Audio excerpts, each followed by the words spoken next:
이거는 급발진이 발생했을 때 대처 방법으로 여러분들이 머릿속에 딱 1순위로 넣어놓기에는 사실 무리가 있지 않나. 저는 개인적으로 주변에 말씀드리는 대처 방법이 유일하게 딱 한 가지 있습니다.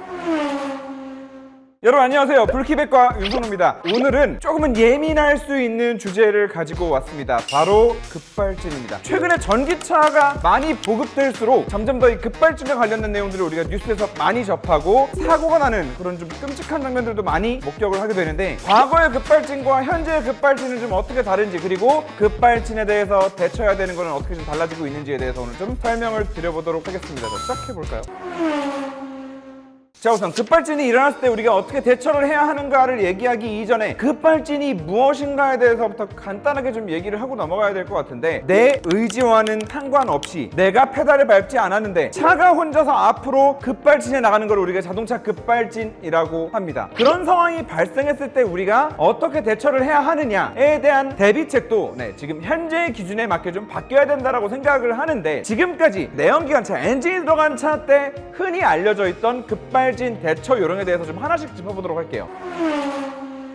자, 우선 급발진이 의심되는 상황이 됐다라고 했을 때 저는 개인적으로 주변에 말씀드리는 대처 방법이 유일하게 딱 한 가지 있습니다. 기어를 중립으로 분리시켜라. 물론 이전에 선행되어야 하는 게 한 가지 있습니다. 내가 브레이크를 밟고 있는 게 맞는지 확인하는 거죠. 브레이크를 밟고 있는 게 맞는지 확인하기 위해서는 일단은 앞에서 발을 떼어보는 것입니다. 발을 떼보지 않은 상태에서 계속해서 발을 푸시하다 보면은 내가 실수로 악셀레이터를 밟고 있었는데 그 악셀레이터만 계속해서 밟게 되는 경우가 생길 수 있거든요. 일단 무조건 발을 떼보고 내가 브레이크를 밟고 있는 게 맞는지 확인하는 게 일단 1순위고, 내가 분명히 브레이크를 밟았음에도 급발진이 일어나고 있다라고 하면은 거의 유일한 해결책이라고 보셔도 되는 해결책은 바로 중립으로 빼는 것입니다. 고전적인 방식에서는 이런 대처 방법들이 있었어요. 가장 대표적으로는 사이드 브레이크를 사용하라는 말들이 있는데, 이게 요즘에는 사실 거의 사용할 수 없는 대처 방법이라고 보셔야 됩니다. 물론 지금도 일부 차량들은 수동 사이드 브레이크가 장착되어서 출시가 되기는 합니다. 하지만 대부분의 차량들은 EPB라고 하죠. 일렉트릭 파킹 브레이크, 전자식 파킹 브레이크가 요즘에 장착되어져서 나옵니다. 전자식 파킹 브레이크를 요즘에 왜 이렇게 많이들 쓰냐면, 신호 대기하고 있을 때 브레이크 밟았다가 발 딱 떼면은 요즘에 차가 브레이크를 대신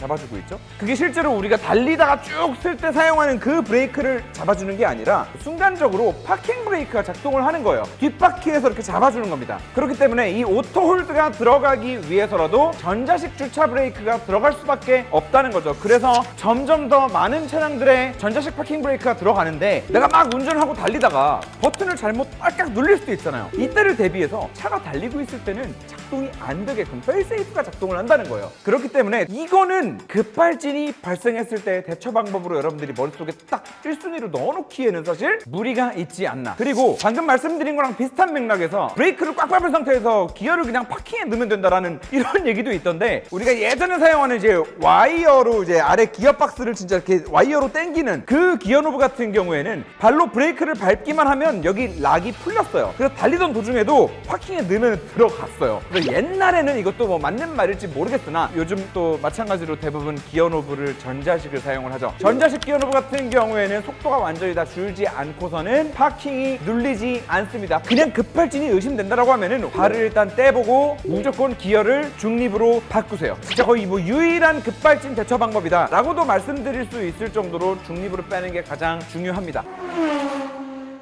자, 그런데 기어를 중립으로 뺐는데도 차가 앞으로 계속 간다 라고 했을 때는 여러분들이 어떻게든 이제 멈춰야 할 텐데, 고속도로 상황일 때는 가드레일 활용하는 게 가장 정석이겠죠. 살짝 흥분을 가라앉히신 상태에서 차를 벽면에다가 갖다가 비비세요. 저 같은 경우에 지금 정말 합법적으로 이제 자동차들끼리 서로 이제 비비고 다닐 수 있는 조그만 레이스에 나가는 게 있는데, 실제로 자동차들끼리 비비거나 벽에 비비거나 했을 때 차 안으로 들어오는 데미지가 그렇게 크지 않습니다. 여러분들도 하실 수 있으니까 무조건 고속도로에서는 가드레일을 활용해서 벽에다가 바퀴와 차체를 부딪히면서 속도를 줄이셔야 됩니다.